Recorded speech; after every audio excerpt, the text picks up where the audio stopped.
Coming up on News 2, WAPA says no more delay. They will begin laying underground electrical cables in the Main Street area beginning this weekend. But why some nearby business owners are concerned about the timing. Is it a scam or not? DLCA recently issued a news release to warn against a possible scam for a website claiming to be the Sugar Mill Resort on the west end of St. Croix.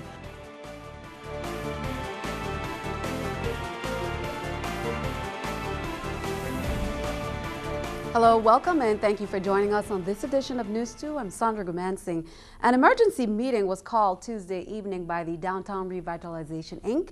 and the St. Thomas Chamber of Commerce after the VI Water and Power Authority announced they could not delay their project. WAPA says they will begin laying underground electrical cables in the Main Street area beginning Saturday. News 2's Erica Bivens spoke with some Raditz-Gata business owners on their take. We're already suffering with the WAPA bills and high rents, and really tourism isn't. I haven't seen the tourism increase that everyone's talking about, so we're trying to play catch up, and this is not going to help any. If you look out on Raditz-Gata, it's already a ghost town on the street, so imagine when they start digging. But that digging will begin as soon as Saturday in order for the Virgin Islands Water and Power Authority to keep a $1.6 million FEMA grant. The timing is what's rough. This is when we have the most tourists. It would have been beneficial if they had started this perhaps in August or September, in the time when there really aren't a lot of people here. WAPA originally hoped to sync their construction with Public Works' downtown revitalization project. However, FEMA declined an extension and set a June 29th deadline to lay underground electrical cables. And because the two projects could not be combined, some roads like Raditz-Gata will be dug up twice. Business owners say they were told Raditz-Gata would only be foot traffic for up to 4 months and could be closed to vehicles entirely for several weeks. And many only just found out in yesterday's emergency meeting about the plans. Others heard from word of mouth. It's nice to have some more information on exactly what's happening. We're kind of just out to hang to, what comes was what comes, rather than any information ahead of time so we can pre-plan for it. But there is some optimism. The street looks quite shabby, and sometimes people are fearful of coming down Raditz-Gata. So having a nice new road will help business in the future. In any business, if you want to improve your environment and to increase your business, you have to, there comes sacrifices. While WAPA's work must be completed by June, that's when Public Works will begin theirs. After the Market Square construction is finished, they will tear up Main Street piecemeal, starting at the Enid Ba Library, working east to the post office, rebuilding roads, sidewalks, and installing new sewer lines. For News 2, I'm Erica Bivens. The governor's office did petition FEMA for a one-year extension past the March 18th deadline. However, FEMA would only allow for a few additional months, making WAPA's deadline June 29th. The St. Croix District Board of Elections met Wednesday for the second time this year since the new board was sworn in. They discussed a number of issues ranging from voting machines and certification to what needs to happen in the supervisor of elections absence. News 2's Erica Parsons has that story.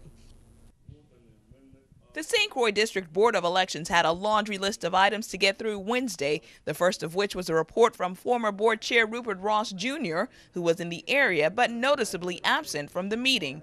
Ross said he is disturbed that the attorney who represented the board for the recall lawsuit has not been paid. I told him that if they were not paid by today, February 6th, that I would conduct an act of civil disobedience to bring attention to the fact that he needs to get paid. Topping that talk, though, was how to handle Supervisor of Elections John Abramson Jr.'s 4-month absence leading up to his retirement at the end of May, as per notification the board received. They talked about limiting his access to the office, and in fact, a majority present voted to change the locks. If he is not going to be available and want to be excused and have no restriction, then Mr. Weber, we need to have some correspondence with Mr. Abramson that we have him submit the official keys and access to this building since he's going to be out for 4 months. The board also voted on having Deputy Supervisor James Weber assume the responsibilities for the district, although one member said it was unnecessary since it's law.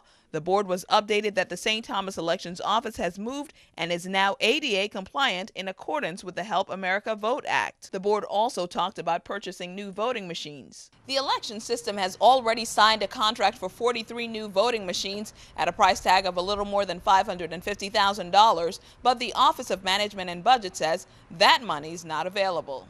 In a letter response to Weber, OMB officials said $90 million was appropriated for that purpose for the last and current fiscal years, but the unused portion of $25 million will be used to make up a projected budget shortfall. Erica Parsons, News 2. The board has a sample of the new voting machine that's stored on St. Thomas. They plan to have it on display at the Ag Fair this month with a video presentation of how the machine works. A recent news release from the Department of Licensing and Consumer Affairs announced that a website named thesugarmillresort.com is a scam and that no resort of that type exists on St. Croix. However, site owners say that the site is far from a scam and that the resort is actually in the planning stages. News 2's Janisha John brings us this story. Fraudulent websites have become a major concern for the Department of Licensing and Consumer Affairs, who's recently sent out a news release warning the public about a website called thesugarmillresort.com, a website that officials decided was deceptive in appearance. We verified with the DPNR, we verified with the Coastal Zone Management that there are no permits issued for that particular site, and we've also visited the site and there's actually no construction at the site.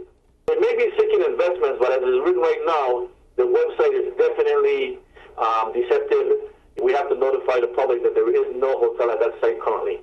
Meanwhile, the owner of the site and potential resort says DLCA didn't get their facts straight and that the resort is by no means a scam. Well, I don't think that they had all of their facts before they released that statement. I understand, after reading my website again, that the average person may take that we were actually physically building our resort, or we were going through the phases required before you even get to applying for licenses or permits. Owners now say they're in the planning stages of the resort. DLCA feels that the public should have been made aware of that and that no records confirm that the resort is legitimate. I can't find anything right now on the books indicating that it is a legitimate entity, and it may be just that they're in the planning stages, but they need to clearly indicate that to the public. However, the site owner says that no one asked him anything, and now his business's reputation is on the line. Nobody's asked me anything, and we are very, very hurt, and we feel that our reputation has been tarnished beyond repair. Janisha John, News 2. The Sugar Mill Resort website has recently been updated and now says that the project is currently being planned instead of under construction. Well, 5 minors being charged with attempted murder and several other charges may be tried as adults, according to police. The 16 and 17-year-olds are suspects in connection with the brutal beating at Magens Bay. Prosecutors are asking the VI family court to upgrade those charges. The suspects were released into their parents' or guardian's custody after they were advised of their rights in December. The victim was 65-year-old William Hyde, who was found badly beaten and unresponsive in a Magens Bay bathroom stall back in November. He died December 17th when he was taken off life support in a Miami hospital after never regaining consciousness. Carlos Cases has been appointed by FBI's San Juan Division as the new special agent in charge of the U.S. Virgin Islands and Puerto Rico. He is replacing Joseph Campbell, who held this position for the last 16 months. Cases began his career as a special agent with the FBI in May 1992 while working for the San Juan Division. He received the Director's Award for Outstanding Criminal Investigation and the General's Award for Excellence in Law Enforcement for his role in one of the largest corruption cases in history. The rules on when the government can use drone attacks to kill American citizens aren't as strict as previously believed. CBS News has confirmed the authenticity of the Justice Department has a memo laying out when the president can authorize such attacks. Susan McGinnis is in Washington, D.C. with the controversial story. The White House is vigorously defending a Justice Department memo which says the administration can use drones to attack and kill American citizens working with terrorists. These strikes are legal. They are ethical and they are wise. The memo, originally obtained by NBC News, says killing a U.S. citizen who is a senior operational leader in al-Qaeda or an associated force is lawful under 3 conditions. The suspect is engaged in planning operations to kill Americans even if no specific attack is imminent. It's not possible to capture the suspect before the attack, and the operation follows applicable laws and war principles. But there is concern among some on Capitol Hill that the policy removes the right of American terror suspects to a trial by jury. And on Tuesday, the White House press corps pushed Obama officials on the issue. This is giving the legal justification for killing American citizens without any trial whatsoever. Again, I would point you to the ample judicial precedent for the idea that someone who takes up arms against the United States in a war against the United States is an enemy and therefore could be targeted accordingly. So far, there is one known case of an American being targeted with a drone strike. America cannot and will not win. Anwar al-Awlaki was killed at an al-Qaeda base in Yemen in 2011. Susan McGinnis, CBS News, Washington. And keeping our eye on the economy, NASDAQ could pay millions in fines for its handling of Facebook's bungled initial public offering. The stock exchange is discussing a potential $5 million fine with the Securities and Exchange Commission for a number of technical glitches last May that put a damper on the social network's first day of trading. Stocks are mostly lower despite strong earnings from Disney and Time Warner. This is the New York Stock Exchange with Scotiabank's Stock Market Watch. Dow, NASDAQ, S&P. The Dow up 7, NASDAQ down 3, S&P 0.82. Coming up on News 2, in our Black History Moment, many young men had the opportunity to hear from him this week during the Man Up conferences, the renowned neurosurgeon Dr. Benjamin Solomon Carson, and more on his accomplishments.